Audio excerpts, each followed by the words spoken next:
You have never seen a broken glass lift itself off the floor and reassemble into a perfect vessel. You have never seen a cup of coffee spontaneously separate into hot black liquid and cold milk. In the world we experience, the macroscopic world, time has a direction. We call it the arrow of time. It is governed by the second law of thermodynamics, which tells us that entropy, a measure of how spread out energy is, tends to increase. It is the reason why things fall apart, why heat flows from hot to cold, and why the past feels fundamentally different from the future. But here is the uncomfortable truth. At very small scales, the arrow of time is not absolute.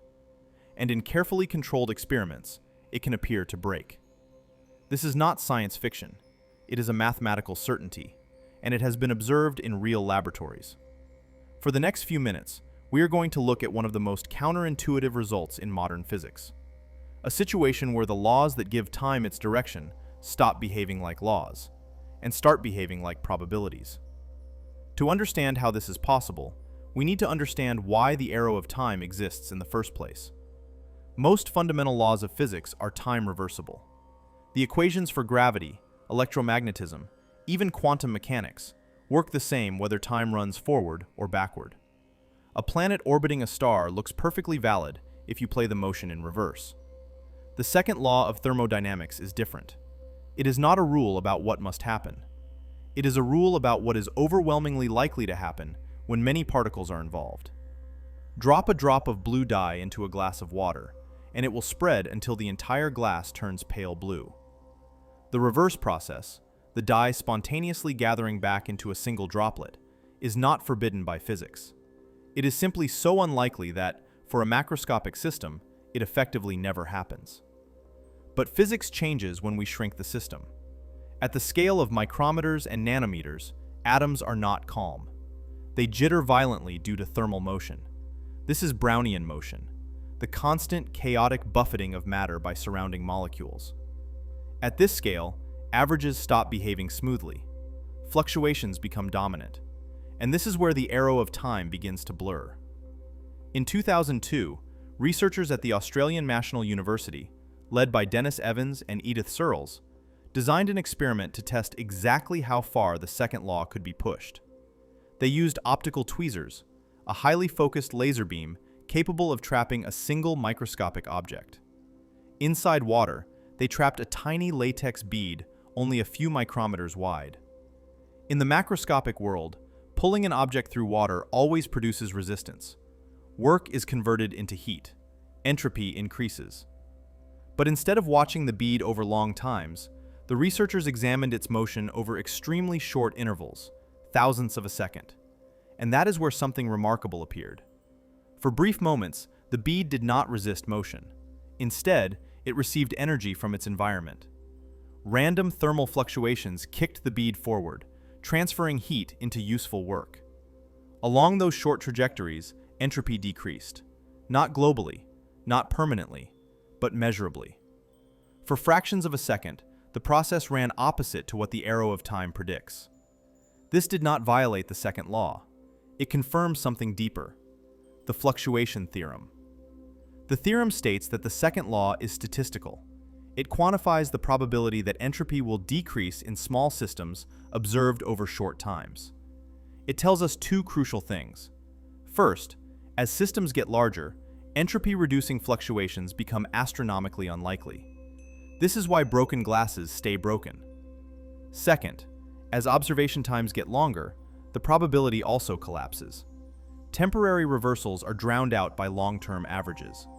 But at microscopic scales, the scale of proteins, molecular motors, and strands of DNA, the noise of the universe is loud enough to matter.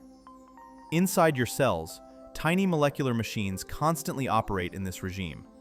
They walk, stall, slip backward, and surge forward. Life does not ignore the arrow of time. It survives by navigating a world where that arrow is fuzzy, fluctuating, and probabilistic. Your biology exists because evolution learned how to extract order from microscopic chaos. This insight has profound consequences.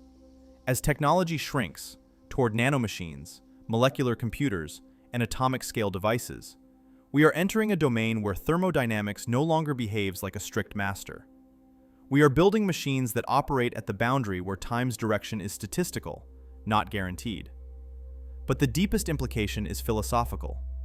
If the arrow of time emerges only when systems become large, then our experience of irreversible time is not fundamental. It is a consequence of scale. We feel time flowing relentlessly forward because we are enormous collections of particles, too big to notice the fluctuations. Imagine standing on a beach, watching the tide roll in. From afar, it looks inevitable. But zoom in between individual grains of sand, and the water surges back and forth, advancing and retreating chaotically. Only when you zoom out does the arrow appear. Time works the same way. The fluctuation theorem tells us that the universe is not a perfectly wound clock. It is a system governed by chance. The impossible happens constantly, inside every cell of your body. We just are not small enough to witness it. The next time something breaks, burns, or decays, remember this: its inevitability is not absolute. It is statistical. In the microscopic dark, between atoms, the universe is still undecided. There, the past and the future briefly touch. And the arrow of time is not a command. It is a suggestion. A suggestion that becomes irresistible only when systems grow large enough for chance to average itself out. At the most fundamental level, the laws of physics do not care which way time points. They describe motion, interaction, and change, but not direction. Direction emerges only when countless microscopic events pile up and overwhelm the rare reversals. Time, as we experience it, is not written into reality at the deepest level. It is an emergent phenomenon, a statistical illusion created by scale. This is why the universe can be locally reversible, yet globally irreversible. Why equations remain symmetric, while experience does not. Why the past feels fixed, even though the microscopic world never fully commits to it. We do not live in a universe where time is broken. We live in a universe where time is negotiated. If you liked this video, consider subscribing. And if you had to guess, is time fundamental, or is it something that only appears when the universe gets big enough to forget its own uncertainty? Veil origins. Impossible truths.